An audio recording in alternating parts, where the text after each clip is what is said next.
திருபுவனம் இளைஞர் மரணத்திற்கு நீதி கேட்டு நெல்லையில் சட்டக்கல்லூரி மாணவர்கள் ஆர்ப்பாட்டத்தில் ஈடுபட்டனர். மடப்புரம் கோயிலுக்கு கடந்த மாதம் 27ஆம் தேதி சென்ற பக்தர் ஒருவரின் நகை மாயமான விவகாரத்தில் விசாரணைக்கு அழைத்துச் செல்லப்பட்ட கோயில் காவலாளி அஜித்குமாரை காவலர்கள் சரமாரியாக தாக்கியதில் உயிரிழந்தார். இறந்த அஜித்குமார் மரணத்திற்கு காரணமானவர்கள் மீது கடுமையான நடவடிக்கை எடுக்க வேண்டும் என்பது உள்பட பல்வேறு கோரிக்கைகளை வலியுறுத்தி சட்டக்கல்லூரி மாணவர்கள் ஆர்ப்பாட்டத்தில் ஈடுபட்டனர். லாக்அப் மரணம் அப்படிங்கிறது இனிமேல் இருக்கக்கூடாது. இந்த துறை முதலமைச்சர் கையில் தான் இருக்குது. அவர் அழகாக அது அடுத்த லெவலுக்கு கொண்டு போயிட்டாங்க. ஆனால் இனிமேலுக்கு என்ன செய்யக்கூடாதுன்னா இந்த நிலவரம் வராத அளவுக்கு காவல்துறையை முதலமைச்சர் தன் கண்காணிப்பில் வைத்துக் கொள்ள வேண்டும். விவசாய நிலத்தை அழித்துவிட்டு காலனி தொழிற்சாலை அமைக்கும் முயற்சியை தமிழ்நாடு அரசு கைவிட வேண்டும் என சட்டமன்ற உறுப்பினர் நாகை மாலி வலியுறுத்தியுள்ளார். காலனி தொழிற்சாலைக்கு எதிர்ப்பு தெரிவித்து கடலூர் மாவட்ட ஆட்சியர் அலுவலகம் அருகே கம்யூனிஸ்ட் கட்சி சார்பில் போராட்டம் நடைபெற்றது. இதில் கலந்து கொண்டு பேசிய நாகை மாலி, காலனி தொழிற்சாலைக்காக முந்திரி விவசாய நிலங்களை முற்றிலுமாக அழிக்க வேண்டுமா என்று கேள்வி எழுப்பியுள்ளார். காலங்காலமாக விவசாயம் செய்கிற ஆயிரக்கணக்கான மக்களுடைய வாழ்க்கை ஆதாரத்தை அழித்துவிட்டு தான் அங்கே தொழிற்சாலை தோக்குவோம் என்கிற அந்த போக்கு என்பது அரசாங்கம் எந்த புரிதலோடு செய்கிறது என்று எங்களுக்கு தெரியவில்லை. 10ஆம் வகுப்பு பொதுத் தேர்வு முடிவுகள் மீது மறுகூட்டல் அல்லது மறு மதிப்பீட்டிற்கு விண்ணப்பித்த மாணவர்களின் முடிவுகள் இன்று பிற்பகல் வெளியிடப்பட உள்ளது. பட்டியலில் இடம்பெறாத பதிவெண்களுக்கான விடைத்தாள்களில் எவ்வித மதிப்பெண் மாற்றமும் இல்லை என அரசு தேர்வுகள் இயக்ககம் தெரிவித்துள்ளது. மாணவர்கள் www.dje.tn.gov.in என்ற இணையதளத்தில் பதிவெண் மற்றும் பிறந்த தேதியை உள்ளீடு செய்து தெரிந்து கொள்ளலாம் என அறிவுறுத்தப்பட்டுள்ளது. வரும் 12ஆம் தேதி நடைபெறவுள்ள குரூப் 4 தேர்வுக்கான ஹால் டிக்கெட் வெளியாகியுள்ளது. இளநிலை உதவியாளர், கிராம நிர்வாக அலுவலர் உள்ளிட்ட பணியிடங்களுக்காக ஜூலை 12ஆம் தேதி காலை 9:30 முதல் 12:30 மணி வரை OMR முறையில் தேர்வு நடைபெறவுள்ளது. மொத்தமுள்ள 3935 காலி பணியிடங்களுக்கான தேர்வுக்கு விண்ணப்பித்த தேர்வர்களுக்கான ஹால் டிக்கெட் இணையதளத்தில் வெளியிடப்பட்டுள்ளது. இதனை தேர்வர்கள் www.tnpsc.gov.in மற்றும் www.tnpscexams.in ஆகிய இணையதளத்தில் பதிவிறக்கம் செய்து கொள்ளலாம் என தமிழ்நாடு அரசு பணியாளர் தேர்வாணையம் தெரிவித்துள்ளது. மேட்டூர் அணையிலிருந்து திறக்கப்பட்ட தண்ணீர் கடைமடை பகுதிக்கு வரவில்லை என குற்றம் சாட்டி நாகை மாவட்டம் ஆலங்குடி பாலம் அருகே விவசாயிகள் சாலை மறியலில் ஈடுபட்டனர். அப்போது பொதுப்பணித்துறை அதிகாரிகளிடம் வாக்குவாதத்தில் ஈடுபட்டனர்.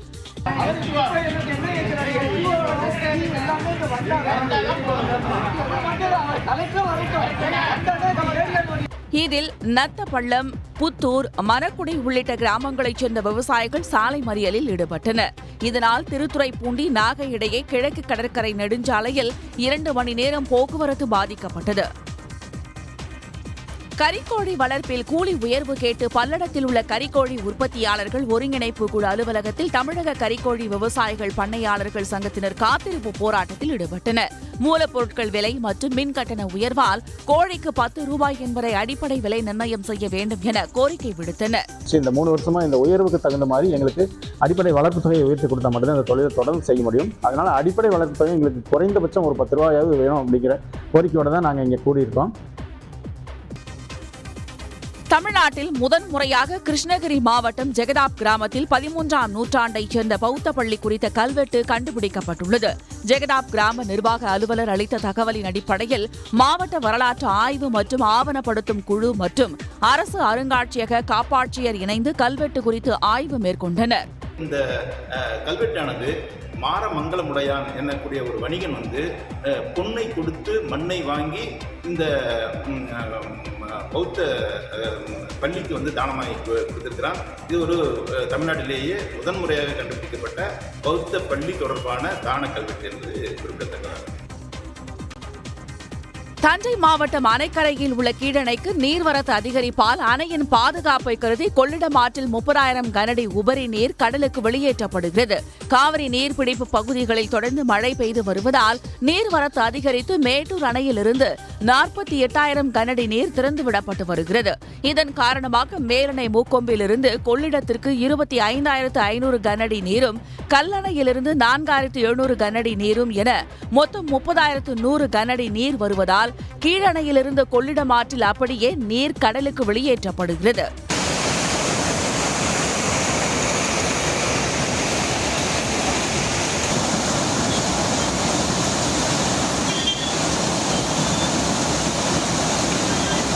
கொள்ளிடம் ஆற்றில் முதலைகள் இருப்பதால் மக்கள் குளிக்கவோ இறங்கவோ கூடாது என பொதுப்பணித்துறையினர் எச்சரிக்கை விடுத்துள்ளனர்.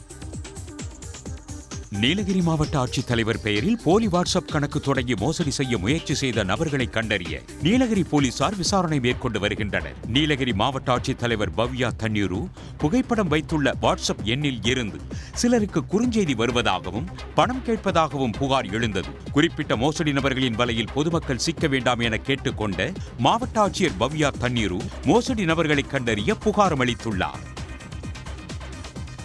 தேனி அரசு மருத்துவக் கல்லூரி மருத்துவமனையில் பள்ளி மற்றும் மருத்துவ மாணவர்களுக்கான 3 நாட்கள் மருத்துவ கண்காட்சி தொடங்கியது.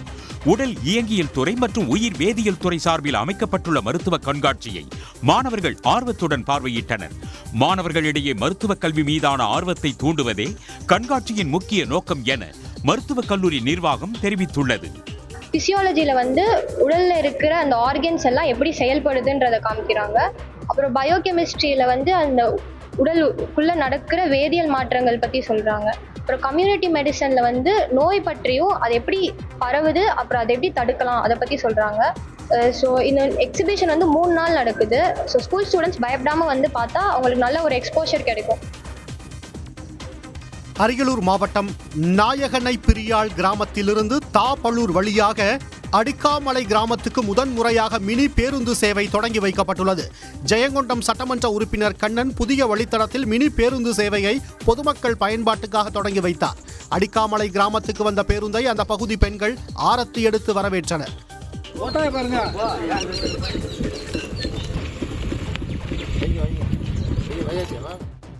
அடிப்படை வசதிகள் ஏதும் இல்லாத இந்த கிராமத்துக்கு புதிய மேல்நிலை நீர்த்தேக்க தொட்டி, பழுதடைந்த பள்ளிக்கு புதிய கட்டடம், சாலை வசதி, மினி பேருந்து சேவை தந்த தமிழ்நாடு அரசுக்கும் சட்டமன்ற உறுப்பினருக்கும் அந்த பகுதி மக்கள் நன்றி தெரிவித்தனர். பணி நிரந்தரம், ஊதிய உயர்வு உள்ளிட்ட பல்வேறு கோரிக்கைகளை வலியுறுத்தி சென்னையில் தமிழ்நாடு அரசு கலை மற்றும் அறிவியல் கல்லூரி கணினி பயிற்சி திட்ட பயிற்றுநர்கள் சங்கத்தினர் உண்ணாவிரதத்தில் ஈடுபட்டனர். சென்னை எழும்பூரில் நடைபெற்ற இந்த போராட்டத்தில் 100க்கும் மேற்பட்டோர் கலந்து கொண்டனர். தங்களது கோரிக்கைகளை தமிழ்நாடு அரசு நிறைவேற்ற வேண்டும் என அவர்கள் கோரிக்கை விடுத்துள்ளனர். 22 எங்களுக்கு 10,000 உயர்த்தி கொடுத்துருக்காங்க.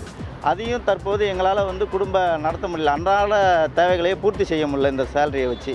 எங்களுடைய ஒரே கோரிக்கை பணி நிரந்தரம் செய்தால் மட்டும்தான் எங்களுடைய வாழ்க்கைக்கு ஒளி விளக்கு ஏற்றணும்.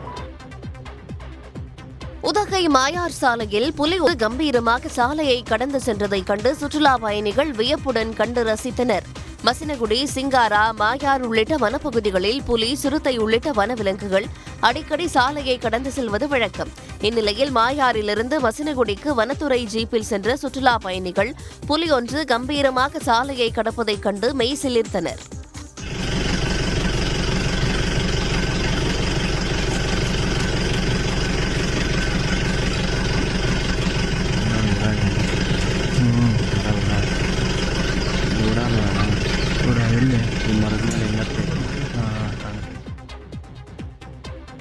திண்டுக்கல் ரயில் நிலையத்தில் காத்திருப்பு போராட்டத்திற்காக வருகை தந்த மக்கள் நல பணியாளர்களை போலீசார் கைது செய்தனர்.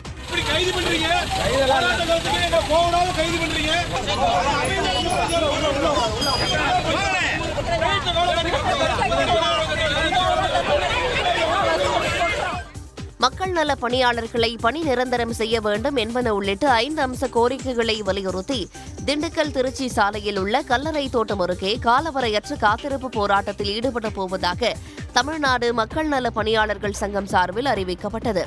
ஆனால் அதற்கு காவல்துறையினர் அனுமதி அளிக்கவில்லை. திண்டுக்கல்லுக்கு வெளியூரிலிருந்து காத்திருப்பு போராட்டத்தில் ஈடுபட வந்தவர்களை போலீசார் கைது செய்து திருமண மண்டபங்களில் தங்க வைத்தனர்.